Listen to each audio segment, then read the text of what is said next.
All right, well, tomorrow is the day that we've been talking about for quite some time, it feels like. So let's take a look at how we're going to start off the morning. The low 20s for us, right around 21 degrees in the morning hours. Plenty of cold air in the morning, but notice that we see those temperatures reach the low 40s into the afternoon. We also start the day sunny. By the end of the day, we're looking at that cloud cover moving in.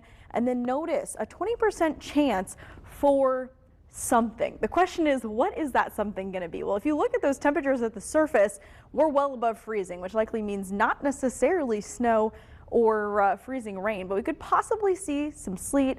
Would not surprise me if we saw some snow, but here's one of the reasons that I've kept that chance very, very low. Look at our humidity right now. It is at it's been around 25 to 30%. That means the air very, very dry right now. And from what I was seeing when I was forecasting earlier is that it showed that dry air remaining in place for the majority of the early afternoon tomorrow. So when we start to see what data is showing is some snow trying to make its way in afternoon tomorrow between noon and 4 o'clock, you can see lots of snow right over our area. Well, one, temperatures at the surface above freezing, but also the area at the surface is very dry, which means whether we're seeing stuff falling from the sky or not, a lot of that will likely be evaporating before it gets to the ground, at least at the beginning. If we're able to see very high intensity rates with this, we could see that moisture kind of factoring down all the way, or filtering down, I should say, all the way to the surface. And that could give us some flakes as we head into the afternoon tomorrow. Notice though, we get to the evening around 4 o'clock, we see a little bit of a break. Temperatures stay around the low 40s. We get to 10 o'clock, we start to see a little bit of that pink and the green moving in. Freezing rain, rain mix is what we're likely going to see overnight Sunday into early Monday.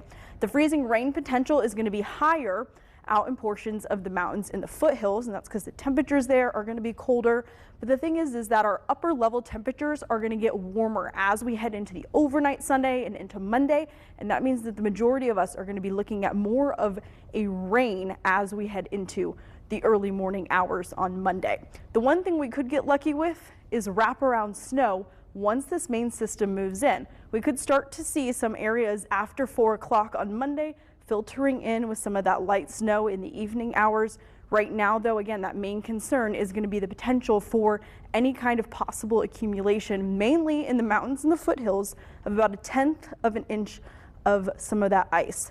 But because we are expecting that kind of transition over to that warmer, cold rain, I guess you could say, most of us are not going to see that sticking. Just make sure that you're using caution on the roadways, especially Monday morning. Once we get past Sunday and Monday, things look at least quiet Tuesday, Wednesday, Thursday, although very cold with temperatures in the 20s in the mornings, even the teens sometimes, with the mid to upper 30s in the afternoons.